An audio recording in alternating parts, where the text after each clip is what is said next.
vamos estudar um pouquinho sobre a agricultura no Brasil.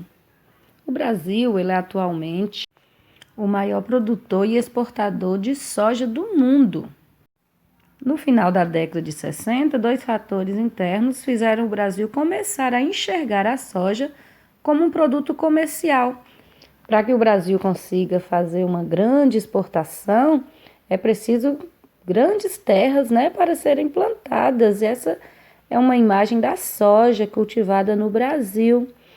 E a forma pela qual se realiza essa produção é a mecanização, ou seja, há uma variedade de máquinas que preparam a terra, semeiam e fazem a colheita dos grãos. A mecanização agrícola é uma das áreas que necessita e se dedica ao planejamento, desenvolvimentos e operações, por meio destes utilizados máquinas agrícolas.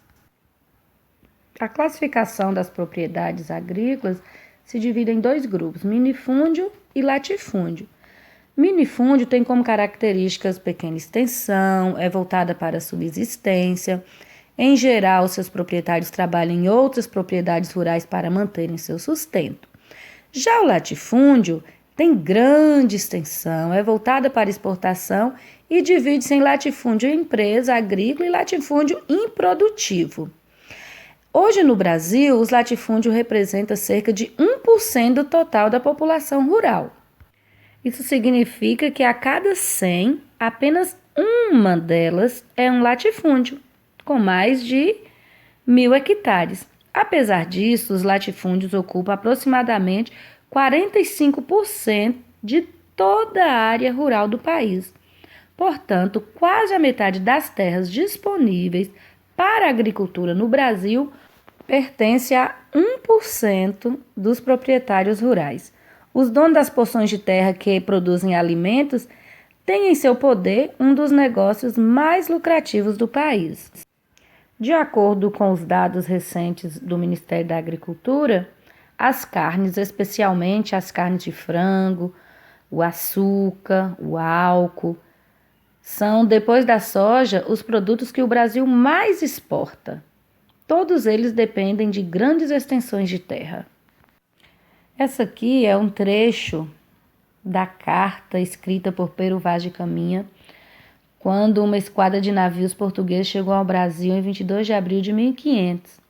A esquadra fazia uma viagem oficial a mando do rei Dom Manuel e comandada por Pedro Álvares Cabral para fazer negócios com as Índias Orientais, lugar de intenso comércio pertencente ao Império Português. A parada no Brasil acabou se tornando parte da rota portuguesa rumo ao Oriente.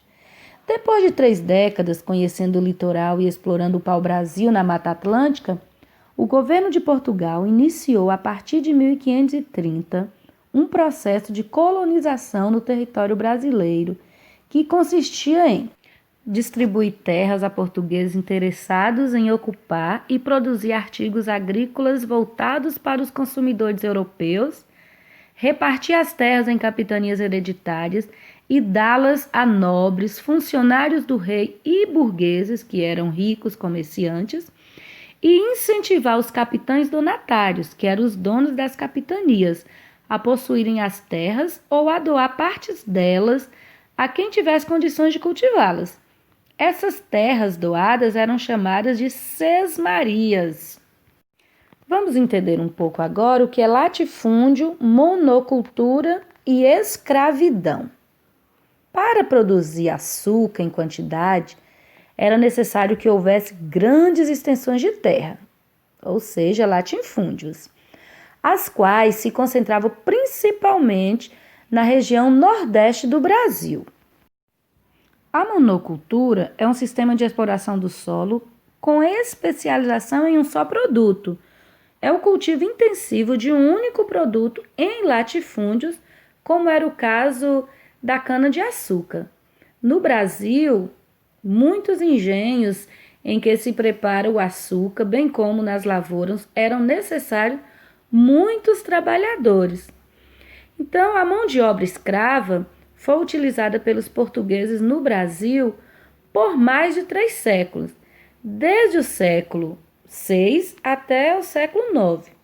No começo da colonização portuguesa, os portugueses, os indígenas, habitantes originais do território brasileiro, eles foram escravizados. Mais tarde, em maior número, os africanos foram trazidos para trabalhar nas lavouras. No processo de colonização do Brasil pelos portugueses, não se cultivou apenas a cana-de-açúcar, mas também o fumo e o algodão. Além disso, as drogas do sertão, a borracha natural, que é o látex, né, das seringueiras, e o couro bovino eram extraídos tanto para o consumo local, como também para a exportação. As drogas do sertão, que eram os recursos da floresta amazônica, eles foram amplamente explorados desde o período da colonização até os dias atuais. Assim que descobriram a riqueza da floresta, os portugueses iniciaram a extração das drogas do sertão, como eram chamados na época: o cacau selvagem, a canela do mato, o cravo, o salsa-parrilha, a castanha do Brasil, a piaçava e tantos outros produtos. Eram os produtos orientais que caíram no gosto dos europeus.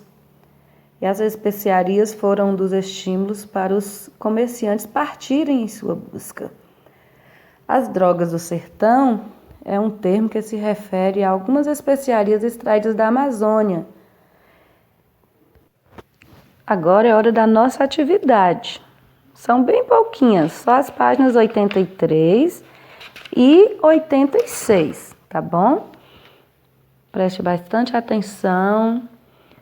Se for necessário, pesquise nos livros. Você vai precisar fazer uma pesquisa na internet para responder aí o Investigue da página 96. Então, mãos à obra e boa atividade.